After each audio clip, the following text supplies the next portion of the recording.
मधुबन के बाबा,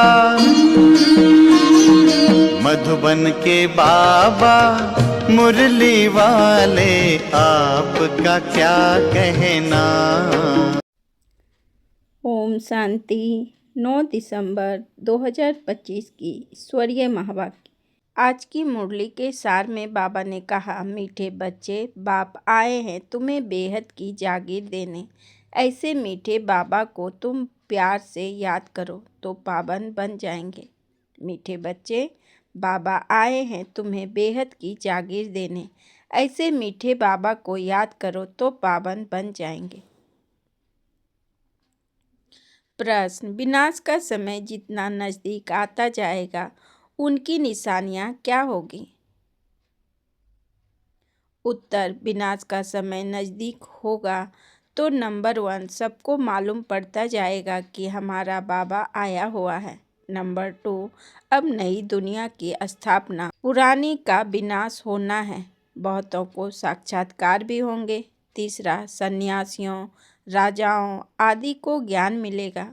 चौथा, जब सुनेंगे कि बेहद का बाप आया है, वही सद्गति देने वाला है, तो बहुत आएंगे। पाँचवा, अखबारों द्वारा अनेकों को संदेश मिलेगा। छठा, तुम बच्चे आत्माभिमानी बनते जाएंगे, एक बाप की याद में अतीन्द्रिय सुख में रहेंगे। ओम शांति। यह कौन कहते हैं और किसको कहते हैं? रूहानी बच्चे। बाबा घड़ी घड़ी रूहानी क्यों कहते हैं? क्योंकि अब आत्माओं को जाना है, फिर जब इस दुनिया में आएंगे तो सुख होगा। आत्माओं ने यह शांति और सुख का वर्षा कल्प पहले भी पाया था, अब फिर वह वर्षा रिपीट हो रहा है। रिपीट हो तब सृष्टि का चक्र भी फिर से रिपीट हो। रिपीट तो सब होता है ना, जो कुछ पास्ट हुआ है सो रिपीट होगा। यूँ तो नाटक भी रिपीट होते हैं, परंतु उसमें चेंज भी कर सकते हैं।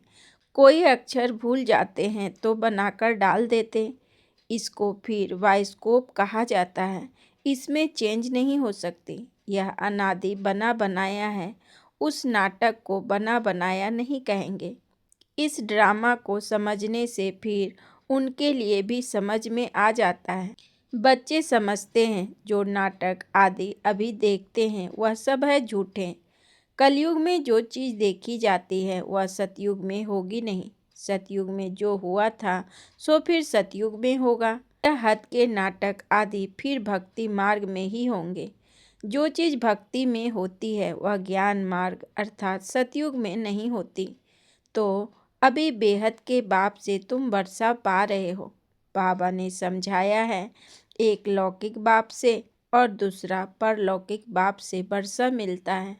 बाकी जो अलौकिक बाप है उनसे वर्षा नहीं मिलता, यह खुद उनसे वर्षा पाते हैं। यह जो नई दुनिया की प्रॉपर्टी है वह बेहद का बाप ही देते हैं, सिर्फ इन द्वारा इनसे एडाप्ट करते हैं, इसलिए इनको बाप कहते हैं। भक्ति मार्ग में भी लौकिक और परलौकिक दोनों याद आते हैं। यह अलौकिक नहीं याद आता, क्योंकि इनसे कोई वर्षा मिलता ही नहीं है। बाप अक्षर तो बरोबर है, परंतु यह ब्रह्मा भी रचना है ना, रचना को रास्ता से वर्षा मिलता है। तुमको भी शिव बाबा ने क्रिएट किया है, ब्रह्मा को भी उसने क्रिएट किया है। वर्षा क्रिएटर से मिलता है, वह है बेहद का बाप। ब्रह्मा के पास बेहद का वर्षा है क्या? बाप इन द्वारा बैठ समझाते हैं, इनको भी वर्षा मिलता है। ऐसे नहीं कि वर्षा लेकर तुमको देते हैं। बाप कहते हैं तुम इनको भी याद ना करो, यह बेहद के बाप से तुमको प्रॉपर्टी मिलती है। लौकिक बाप से हद का, परलौकिक बाप से बेहद का वर्षा, दोनों रिजर्व हो गए।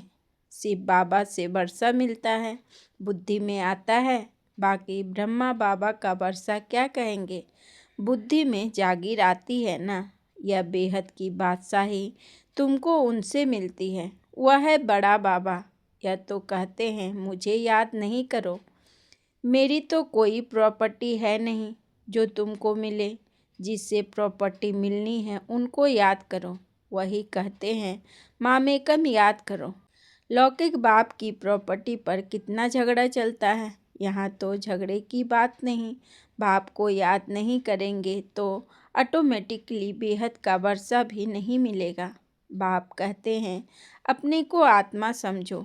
इस रथ को भी कहते हैं तुम अपने को आत्मा समझ मुझे याद करो तो विश्व की बादशाही मिलेगी। इसको कहा जाता है याद की यात्रा। देह के सब संबंध छोड़ अपने को अशरीरी आत्मा समझना है। इसमें ही मेहनत है।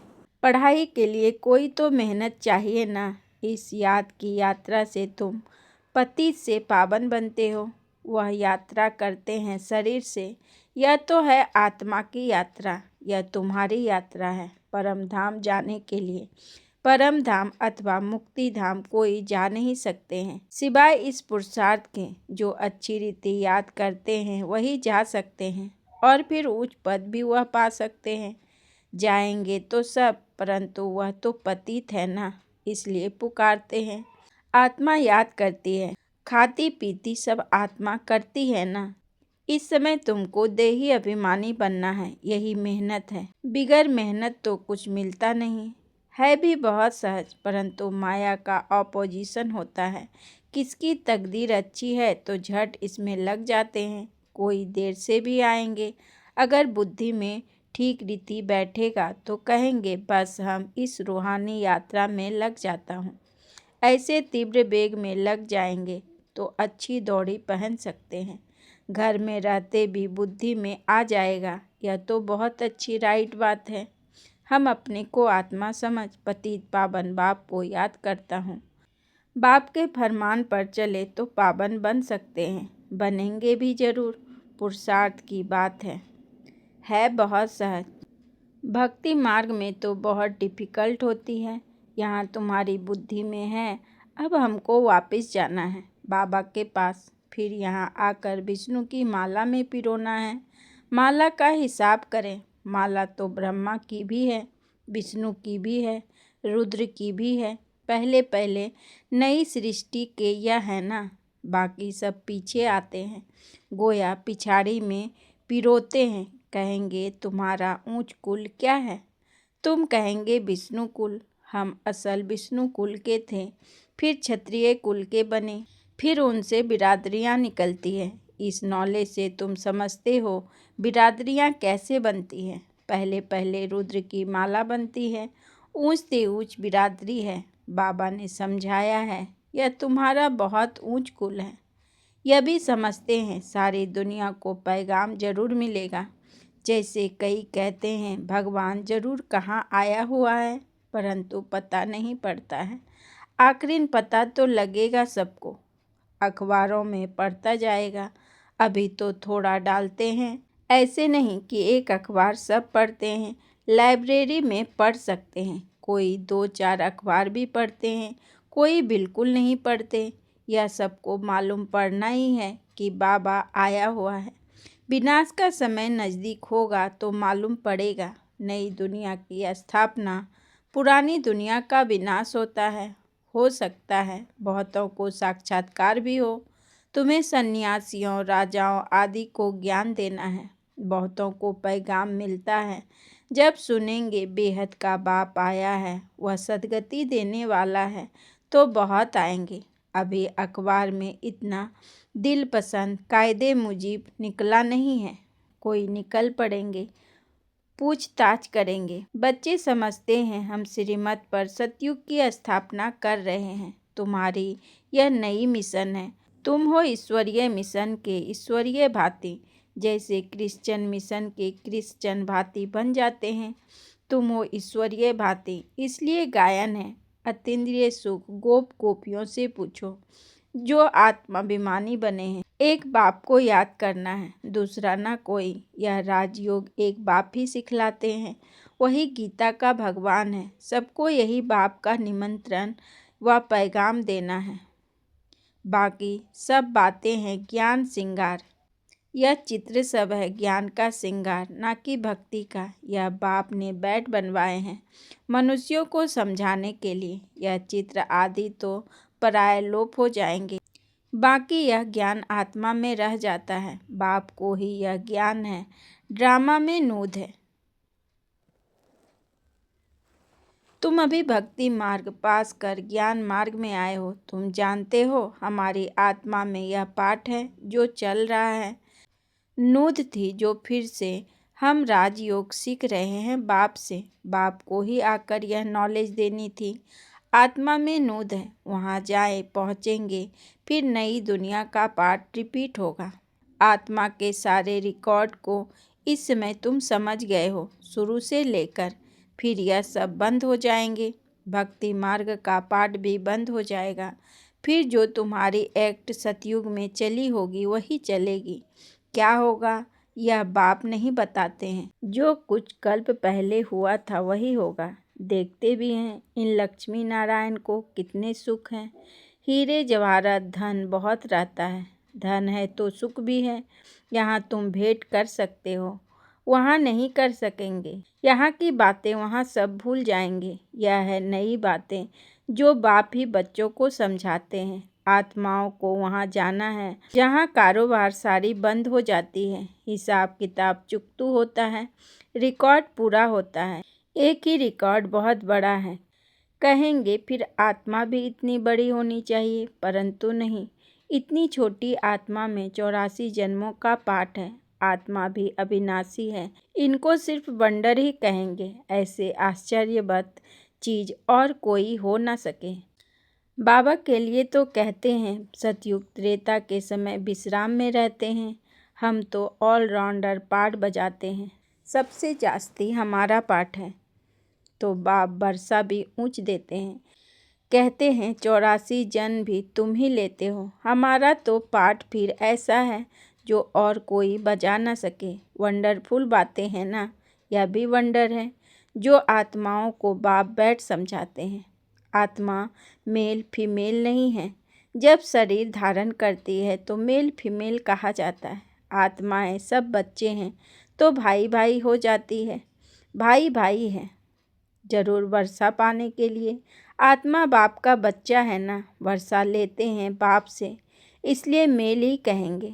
सब आत्माओं का हक है बाप से वर्षा लेने का।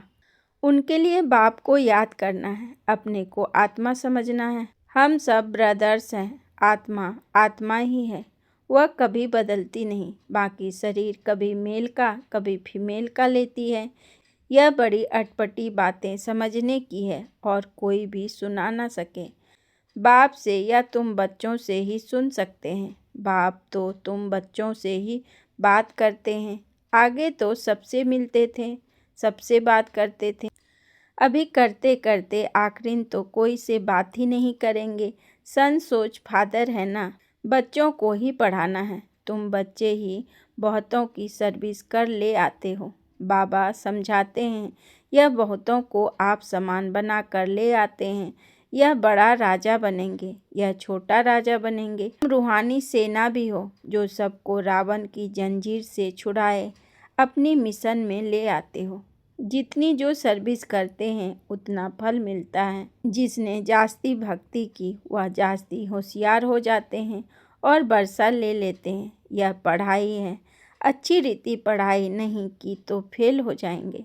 पढ़ाई बहुत सहज है, समझना और समझाना भी है सहज, डिफिकल्ट की बात नहीं। परंतु राजधानी स्थापन होनी है, उसमें तो सब चाहिए ना। पुरुषार्थ करना है, इसमें हम ऊंच पद पाएं। मृत्यु लोक से ट्रांसफर होकर अमर लोक में जाना है। जितना पढ़ेंगे उतना अमरपुरी में ऊंच पद पाएंगे। बाप को प्यार भी करना होता है क्योंकि यह है बहुत प्यारे ते प्यारी वस्तु। प्यार का सागर भी है। एक रस प्यार हो न सके। कोई याद करते हैं कोई नहीं करते। किसको समझाने का भी नशा रहता है ना। यह बड़ा टेम्पटेशन है। कोई को भी बताना है। यह यूनिवर्सिटी है, यह स्पिरिचुअल पढ़ाई है। ऐसे चित्र और कोई स्कूल में नहीं दिखाए जाते। दिन प्रतिदिन और ही चित्र निकलते रहेंगे जो मनुष्य देखने से ही समझ जाएंगे। सीढ़ी है बहुत अच्छी, परंतु देवता धर्म का नहीं होगा तो उनको समझ में नहीं आएगा। जो इस कुल का होगा उनको तीर लगेगा। जो हमारे देवता धर्म के पत्ते होंगे वही आएंगे। तुमको फील होगा, यह तो बहुत रुचि से सुन रहे हैं। कोई तो ऐसे ही चले जाएंगे। दिन प्रतिदिन नई नई बातें भी बच्चों को समझाते रहते हैं। सर्विस का बड़ा शौक चाहिए।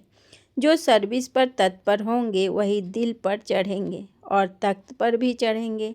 आगे चल तुमको सब साक्षात्कार होते रहेंगे। यह खुशी में तुम रहेंगे। दुनिया में तो हाहाकार बहुत होना है।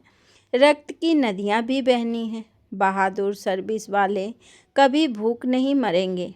परंतु यहाँ तो तुमको बनवाह में रहना है। सुख भी वहाँ मिलेगा। कन्या को तो बनवाह में बिठाते हैं ना। ससुर घर जाकर खूब पहनना। तुम भी ससुर घर जाते हो तो वहाँ नशा रहता है। वह है सुख धाम। अच्छा, मीठे मीठे सिकी लधे बच्चों प्रति माता पिता बाप दादा का याद प्यार और गुड मॉर्निंग। रूहानी बाप की रूहानी बच्चों को नमस्ते। हम रूहानी बच्चों की रूहानी बाप दादा को पदम गुना नमस्ते नमस्ते नमस्ते। Good morning. शुक्रिया बाबा, शुक्रिया। धारणा के लिए मुख्य सार। नंबर 1, माला में पिरोने के लिए दही अभिमानी बन तीव्र वेग से याद की यात्रा करनी है। बाप के फरमान पर चलकर पावन बनना है। नंबर 2, बाप का परिचय दे बहुतों को आप समान बनाने की सर्विस करनी है। यहाँ बनवाह में रहना है। अंतिम हाहाकार की सीन देखने के लिए महावीर बनना है। वरदान, बंधनों के पिंजरों को तोड़कर जीवन मुक्त स्थिति का अनुभव करने वाले सच्चे ट्रस्टी भव। बंधनों के पिंजरे को तोड़कर जीवन मुक्त स्थिति का अनुभव करने वाले सच्चे ट्रस्टी भव। विस्तार में बाबा ने कहा, शरीर का वह संबंध का बंधन ही पिंजरा है। फर्ज अदाई भी निमित्त मात्र निभानी है, लगाव से नहीं, तब कहेंगे निर्बंधन। जो ट्रस्टी बनकर चलते हैं वह निर्बंधन है। यदि कोई भी मेरापन है तो पिंजरे में बंद है। अभी पिंजरे की मैने से फरिश्ते बन गए, इसलिए कहाँ जरा भी बंधन ना हो। मन की भी बंधन नहीं। क्या करूं, कैसे करूं, चाहता हूं, होता नहीं, यह भी मन का बंधन है। जब मरजीवा बन गए तो सब प्रकार के बंधन समाप्त। सदा जीवन मुक्त स्थिति का अनुभव होता रहे। स्लोगन, संकल्पों को बचाओ तो समय बोल सब स्वतः बच जाएंगे। संकल्पों को बचाओ तो समय बोल सब स्वतः बच जाएंगे। यदि आपको आज की आध्यात्मिक सार पसंद आया हो तो वीडियो को लाइक शेयर करें और चैनल को सब्सक्राइब करें। कल फिर मिलेंगे एक नई मुरली स्मृति के साथ। ओम शांति।